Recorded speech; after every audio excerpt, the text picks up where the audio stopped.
All right, so the first definition is massacre, okay? The massacre is a mass killing of unarmed civilians. Now, civilians are people like us.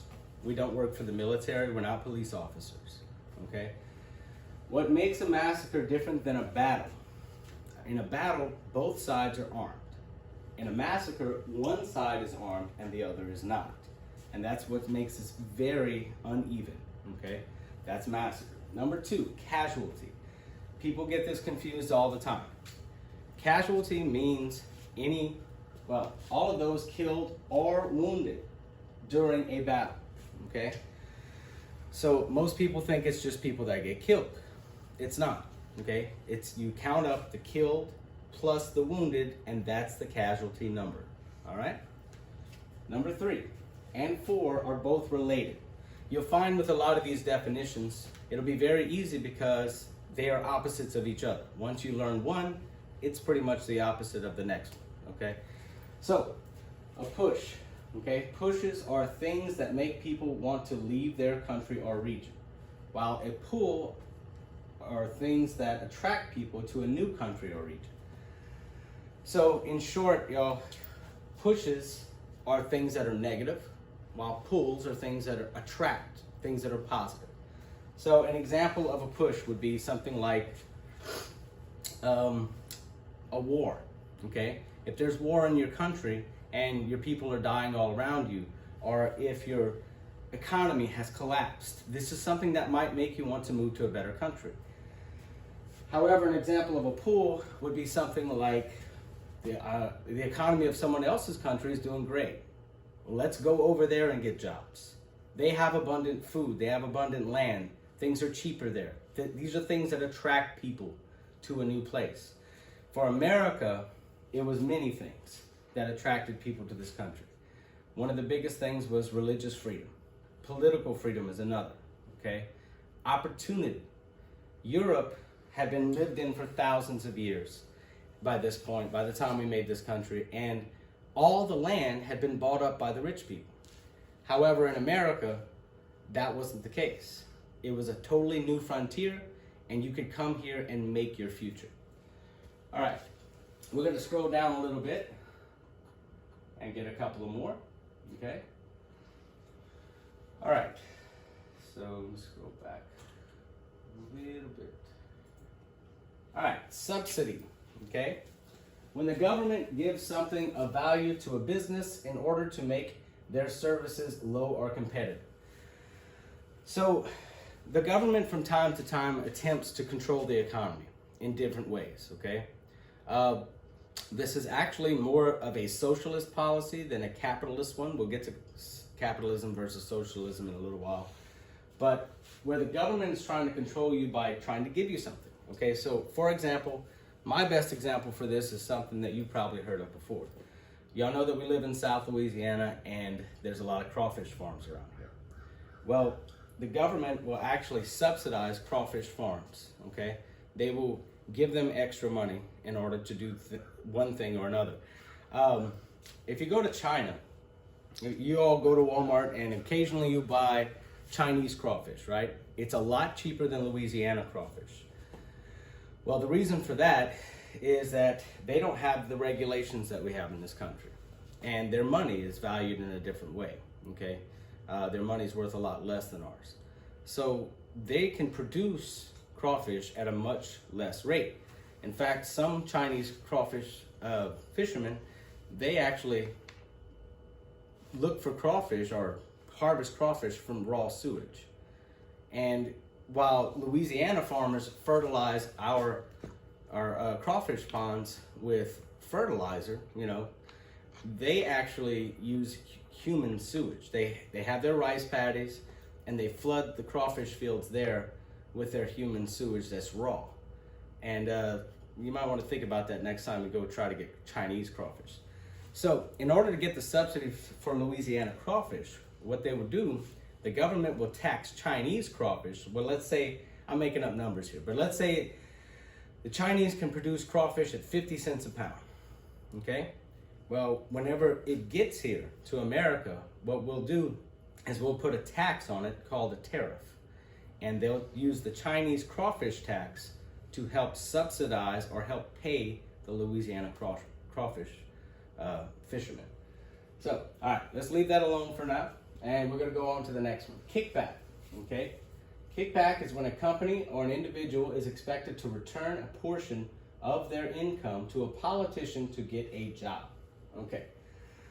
So the way this works, let's say that the mayor of Church Point, which is Spanky, y'all know Spanky.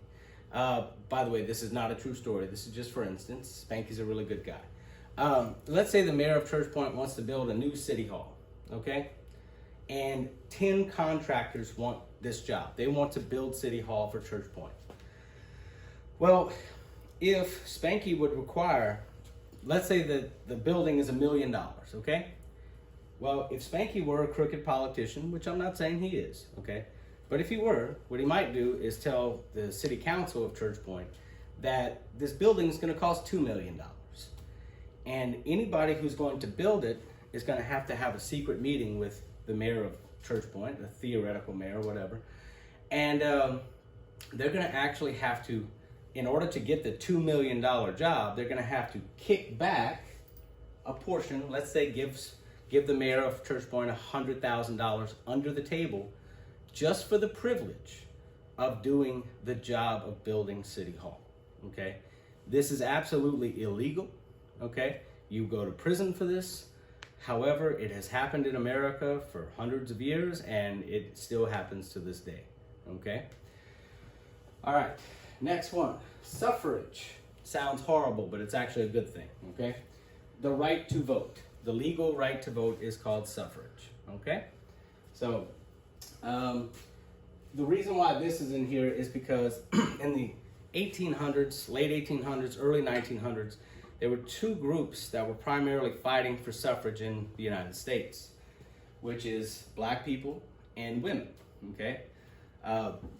Black men got the right to vote with the 15th Amendment, okay? And women get the right to vote with the 19th Amendment in 1920. So ladies, it's officially been 100 years this year that you have the right to vote. All right, now, like I said before, these definitions, some of them are opposites of each other. So we're gonna cover 8 and 9 as a pair because they are opposites, okay? All right, segregation, you should have heard this word before. By the way, you probably know at least half of these terms on this list already before you even walked into my class, okay? Segregation is separating people by race. So, Church Point at one time was segregated just like the rest of the United States, pretty much, okay? There were some spots that weren't up in the Northeast, but that was not very common. So, these are all parts of what's called the Jim Crow laws. This came out of a chapter. These next set of definitions come out of our second chapter, which is called Jim Crow, and we'll get to that later on. Anyway, so there was a time in Church Point's history, and in the South's history specifically, where white people and black people could not go to the same schools. They could not go to the same restaurants, okay? They couldn't even drink out of the same water fountain. That is segregation. In Church Point, we had two main schools. We had the white school, which was Church Point High, or it used to be anyway.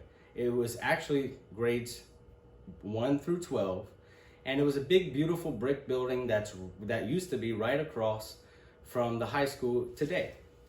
And if you ever want to see a picture of that, you can go to the library in Church Point High School, and there was a big, beautiful drawing of it there. The black school was across town, okay? And today we call it the middle school.